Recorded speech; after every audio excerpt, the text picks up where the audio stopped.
Hello everyone, today we are going to be looking at the Jay Leno interview with Barack Obama. So if you just make sure you've got your anthologies with you and your highlighters, etc., so we could be making the notes. So it is text 5.2. So if you can find that, it's the extract from the television interview from 2013 between Jay Leno, who was a host of The Tonight Show, and Barack Obama, who at the time was the President of the United States of America. So you can just pause and read through the transcript.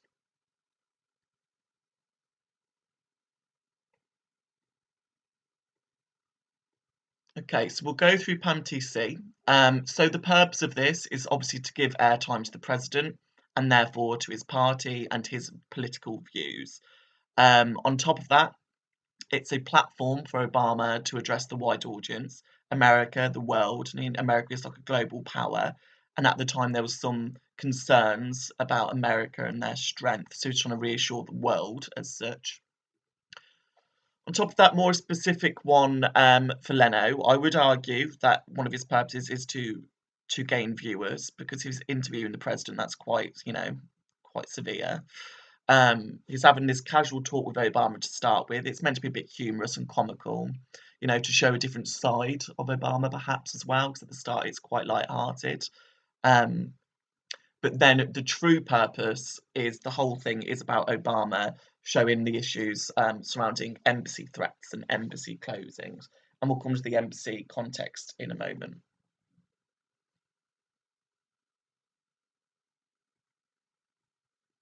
Okay, so the audience for this one, it has got a global interest, as I said before.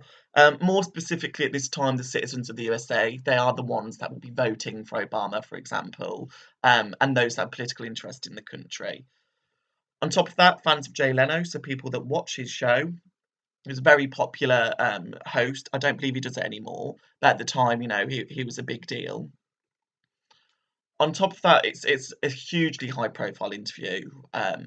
I think it's important to know as well that there is this awareness of audience, particularly from Obama, because as I'm sure you're aware, people in the celebrity world or even just in the public eye, they can say one thing to the media and it could be misconstrued and there could be loads of headlines that are just completely wrong.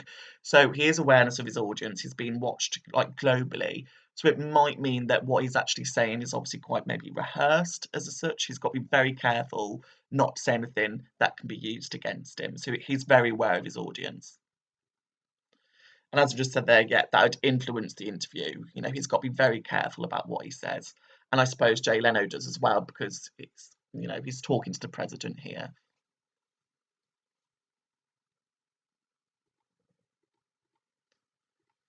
The mode then, so the text type, so this is a transcript, so you can expect loads of spoken language devices as well. So it's a transcript from a TV interview broadcast. It has got a spontaneous nature, particularly at the start. You can see it's quite casual and colloquial. It's got a loose structure, which is very common for an interview. This isn't the whole interview. The whole one was about 50 minutes long, but this extract, obviously chosen by the exam board, it's where he starts to address the main issues with the embassy closings. And just a general thing as to what an interview actually is. It is a conversation conducted by an interviewer that's basically trying to get information from someone else. So as you can see that here.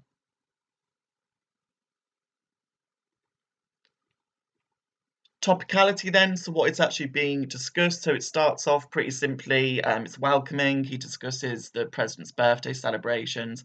Phatic talk is used a lot, so that's small talk, and it just shows an insight into his personal family life.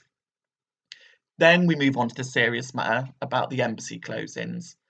And then he starts to address these issues and is reassuring his citizens that they have everything under control.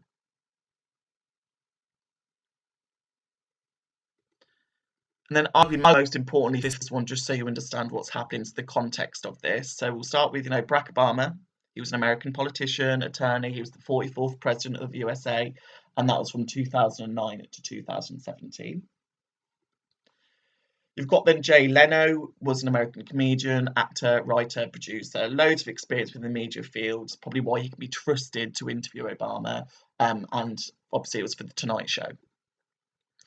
So as to the whole kind of context of this then, so just to reiterate, embassies are basically placed in different countries across the world, where it's like an area, potentially just a building, that represents that country.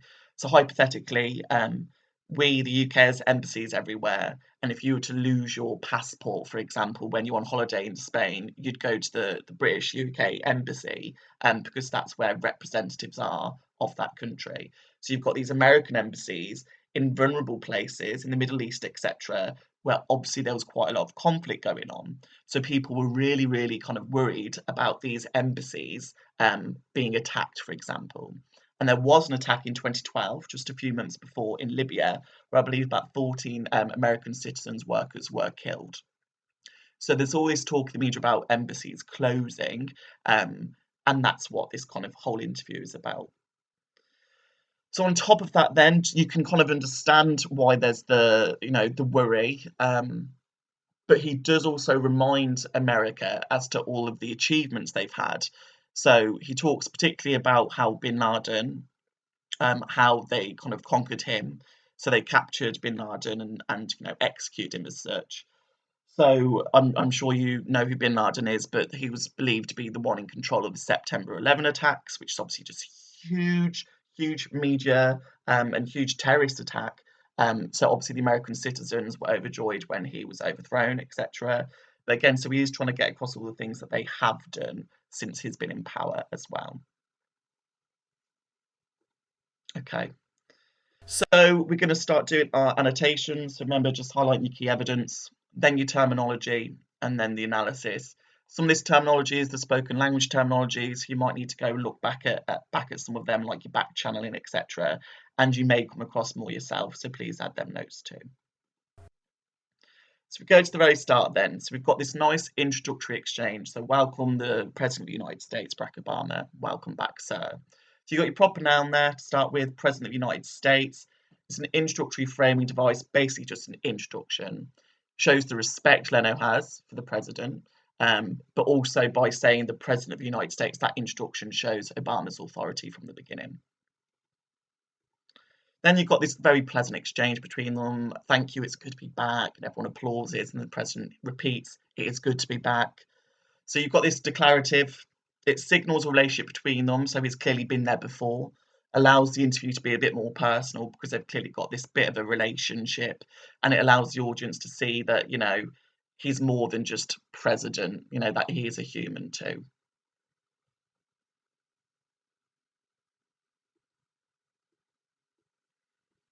Okay, next we've got the exchange, and a happy birthday. So we've got this again, this friendly atmosphere between them. So phatic talk is just another word for like small talk. Creates a rapport between the speakers, and again, it makes the president seem more human. He's personable. He does actually have a birthday. It's not just this figure who sits in the White House. So it's meant to put the audience at ease. It's all very celebratory. And then the president, thank you very much, thank you, and there's applause. So here we have adjacency pairs. Remember, it's kind of like question answer turn taking format within an interview, which is very common.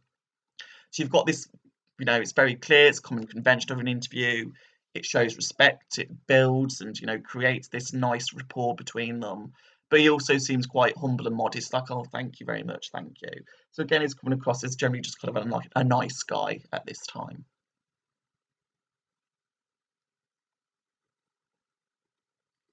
Right, so then more informal kind of chat going on. So how did you celebrate Sunday? What did you do? It's quite personal, but it's basically trying to get this light-hearted, response from the president. They're trying to get this trust that, the president is actually a human being and that people can trust him. So he's doing this now before they get into the nitty-gritty embassy concerns. Then you've got the president, so he talks about how he had his bunch of friends come over, who he doesn't see often from high school and college. They played a little golf, tried to play a little basketball. It was a sad state of affairs. So he uses this anecdote through colloquial language, bunch of friends, little golf, little basketball. He comes across quite casual to make him seem more personable. He's coming across as quite humble. He still has friends from when he was younger. He's not just surrounded by politicians. So again, it's making him seem quite humble. It's also humour. So he talks about, it was a sad state of affairs. It's quite self-deprecating. He's mocking his own age, essentially, through the idiom sad state of affairs. So he's just laughing at himself that that he's getting older.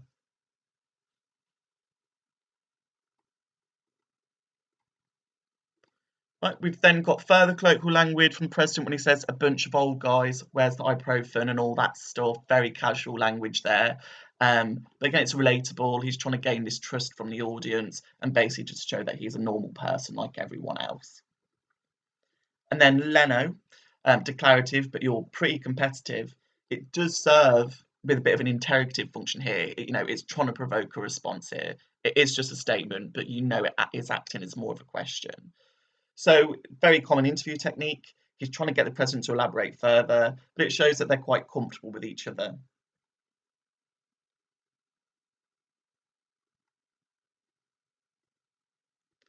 Right, we've got some nice back channeling now then. So the president reiterates the pretty competitive comment, showing that he is listening to Leno and that he isn't going to digress and go off on one, that he's actually talking about what needs, about what has been asked, which isn't always common for politicians. So he mirrors that speech, he doesn't digress, and instead now he talks about this other anecdote, and it's quite comical. So he talks about how it was his birthday, and they do photos with people, and his staff bring families in, and how one of his members of staff brought in their son, who was really cute, and he looked like Harry Potter. So the simile about him looking like Harry Potter, a 6-year-old guy, it's an easy to take reference. Harry Potter, it's quite, popular culture, isn't it? So people will know about it. But it's more in the sense that, he knows these, you know, cultural references, that he's just like everyone else, is referencing Harry Potter. So it shows, that he can be personable. But then if you look at where it says, and this wonderful staff person, you've got the staff, which is actually quite, clinical, but it's pre-modified by wonderful to show the respect he has for his staff. Doesn't mention their name, etc., but I suppose he couldn't do. But it just shows that that he respects his staff.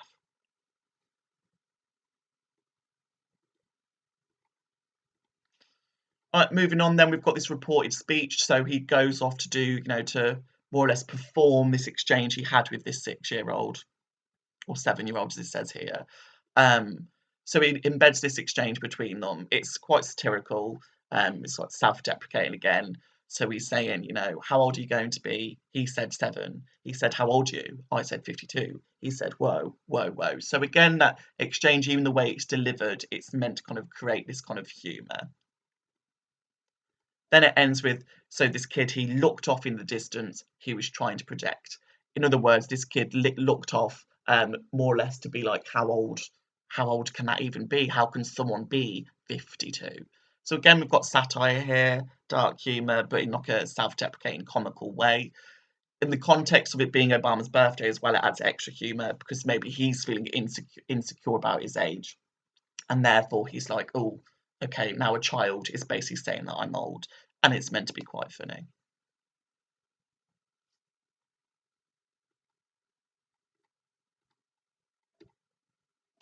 Right. Leno then says, yes, you can't even, and then the president interrupts, you can't go out that far. So Leno is developing this rapport. He's trying to basically make it seem relatable. So he understands the struggle of aging. It's like, yeah, I get it, because Leno isn't young himself. Then the president interrupts, you can't go out that far. It's not meant to be rude, it just shows the nice relationship between them. It's very light-hearted about it. And again, it's harnessing further trust and relatability with the audience. So it's trying to get people to kind of engage with him. Okay, moving on then, before it gets all serious. So you've got Leno. It's like, you can't grasp that number, no. Now I've seen Michelle tease you about your grey hair. You have a bit of silver in your hair. Do you tease back? So he starts by saying grey hair, and then he repairs it and changes it to silver, okay, which is a bit more euphemistic than saying, you're grey.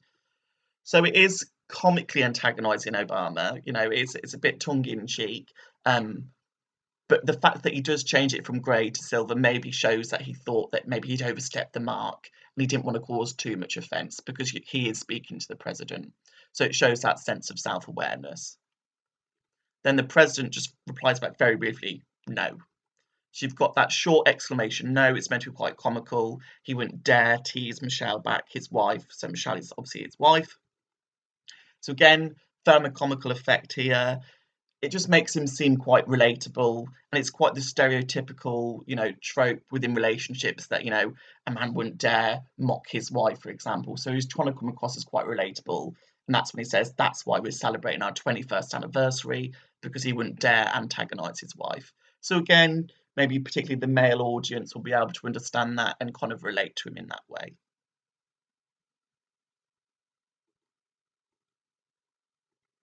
Right. So we talk about in class, don't we, about shifts of tone and how they're important to talk about. So this is a huge one. So this is where the tone shifts completely now, and we get to the main purpose of this text.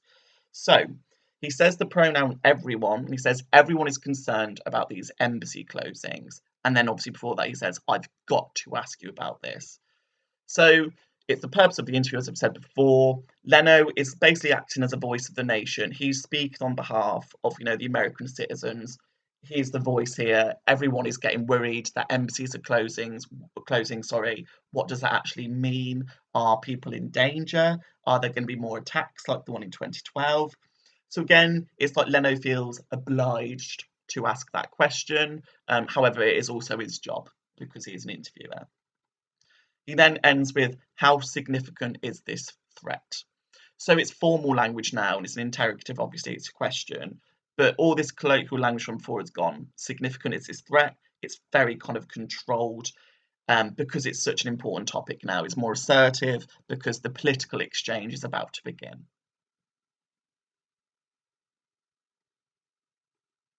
Right. So the president begins then. We've got more back channeling. So he says, well, it's significant enough. So he repeats significant. So he's addressing the question directly. Um, he's not digressing. He basically knows why he's there. This question wouldn't have been, random. I imagine that he'd have known that this is what was going to happen. But he's seeking to reassure the USA. So he's saying, it's significant enough that we're taking every precaution. We'd already done a lot to bolster embassy security around the world, etc. So he keeps also saying, the first person pronoun we to show that he is working with others. It's a collective effort, and essentially, the White House and its people, etc., they're working together to make sure that these threats are kind of subdued. He isn't taking the credit either. He's not saying, I'm doing this, I'm doing that, potentially like other presidents may do. Instead, it's quite, he's being quite modest here in the sense that they're working together. Then we start to talk about, we go down here, and whenever we see a threat stream that we think is specific enough that we can take some specific precautions within a certain time frame, then we do so. So this is quite a complex sentence structure here. He explains that they are working relentlessly to make sure that every threat they're coming across is minimised and it's actually being dealt with. But the way that this is structured now, it's not very spoken languagey. Instead, it's more potentially structured, maybe rehearsed, that, that this was a prepared element of this interview.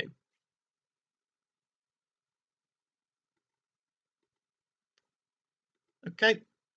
So Obama continues here. So he says, now it's a reminder that for all the progress we've made, getting bin Laden, putting Al Qaeda between Afghanistan and Pakistan back on its heels, this is the part, you could argue that's parentheses as well, the bits between the hyphens, it's that additional information. He uses these proper nouns to show everything that they have actually done, because the media will obviously be, swarmed and swamped with all the negative media that maybe the USA is losing control, etc. But he's using this to act as a reminder of all the huge developments that they have made, particularly, bin Laden, who we spoke about before when it came to context. That was a really big deal. Also, just sorry, the start of that where it says now. So that's your nice didactic expression. It really captures the audience's attention. So now it's a reminder. So it's quite assertive and authoritative there. After that, this radical, violent extremism is still out there. So it's quite dysphomistic. He's not being euphemistic here. He's basically saying that there is violent extremism still out there. So he's not trying to make things seem better. He's being quite honest. So it's an honest understanding that the USA is facing threats. There's no ignorance here. He's not saying everything's fine. He's being quite transparent with the citizens. He's being honest with them in order to gain their trust.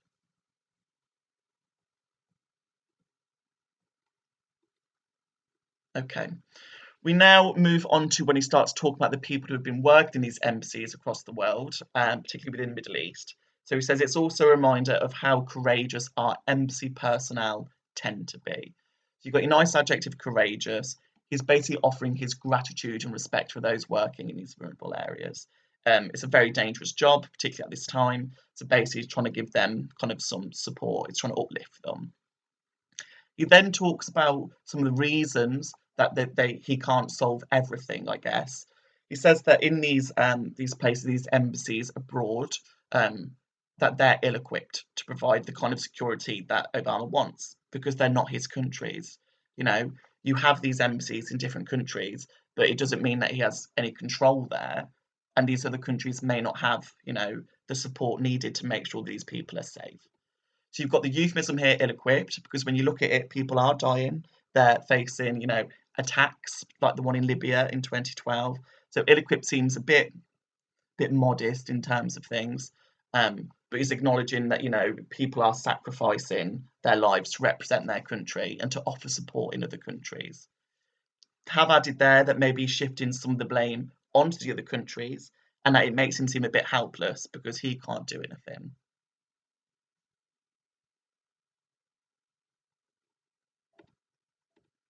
Right, moving on. Again, talking about the workers, they go out there and they serve every day. So you've got the repetition of the third person pronoun they. It's quite humble and modest. He's not taking their glory. He's saying that these workers, these are the people that should get, the gratitude for what they're doing, for representing their country across really kind of dangerous places in the world. And then he adds as well, oftentimes they have their families with them. So that's, you could argue, emotive language. You've got families there, children, in vulnerable places, in dangerous places, just to represent the USA and to run an embassy.